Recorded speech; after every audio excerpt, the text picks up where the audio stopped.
اس میں ایک بات مجھ سے بار بار پوچھی جاتی ہے، وہ یہ ہے کہ یہاں پر جو فرینچائز ہیں جیسے میکڈونلڈ ہے یا کے ایف سی ہے یا اس قسم کے جو کمپنیاں ہیں جن کے کھانے جن کی غذائیں وغیرہ بکتی ہیں، اس کے جو مالک ہیں وہ مسلمان ہیں، پاکستانی ہیں۔ البتہ چونکہ فرنچائز کا انہوں نے معاہدہ کر رکھا ہے، لہذا 5% یا 10% آمدنی کا حصہ وہ ان کمپنیوں کو جاتا ہے۔ تو اگر ان کا بائیک آؤٹ کیا جائے گا تو خود ان مسلمانوں کو نقصان پہنچے گا جو کہ فرنچائز لیے بیٹھے ہیں۔ تو میں اس کے جواب میں ایک بات عرض کرتا ہوں، وہ یہ کہ یہ مسئلہ فتوے کا نہیں ہے، یہ ایمانی غیرت کا مسئلہ ہے، غیرت ایمانی کا مسئلہ ہے۔ کسی مسلمان، کسی غیرت مند مسلمان کو یہ گوارا نہیں ہونا چاہیے کہ اس کی آمدنی کا 1 پیسہ بھی کسی ایسے شخص کو پہنچے جو اسرائیل کو مدد دے رہا ہے۔ یہ انسان کی ایمانی غیرت کا تقاضا ہے۔ یہ کہنا کہ 5% جاتا ہے، اب 95% تو ہم کھاتے ہیں۔ ارے بھائی 95% آپ کھا چکے، بہت الحمدللہ، کافی آپ نے نفع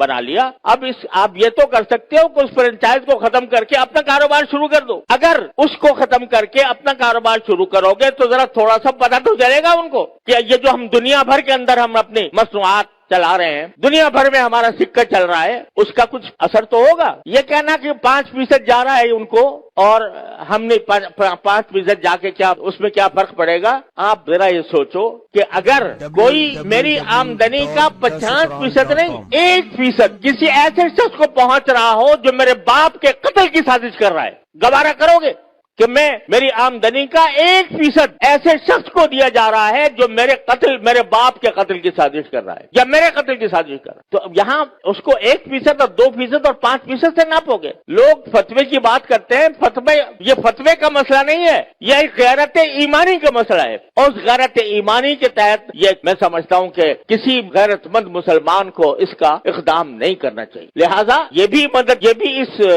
کوشش کا ایک حصہ ہے۔ اور اس وقت یوں سمجھو کہ میں تو یہ سمجھتا ہوں کہ ایک لحاظ سے پوری امت مسلمہ حالت جنگ میں ہے، پوری امت مسلمہ حالت جنگ میں ہے، کیونکہ یہ حملہ صرف فلسطینیوں پر نہیں ہو رہا، معال کار اس کا اثر پورے عالم اسلام پر پڑنے والا ہے۔ لہذا حالت جنگ میں ہے۔ جب اس حالت جنگ میں ہے تو جو لوگ عالم اسلام کے خلاف یہ سازش کر رہے ہیں ان کو کسی طرح بھی نفع پہنچانا، چاہے وہ 1 پیسے کا ہو، یہ ایک مسلمان کی غیرت کو اسے گوارا نہیں کرنا چاہیے۔ لہذا میں اس بات کی حمایت کرتا ہوں کہ ایسی چیزوں کا بائیکاٹ کیا جائے جس کا فائدہ ان طاقتوں کو پہنچ رہا ہے۔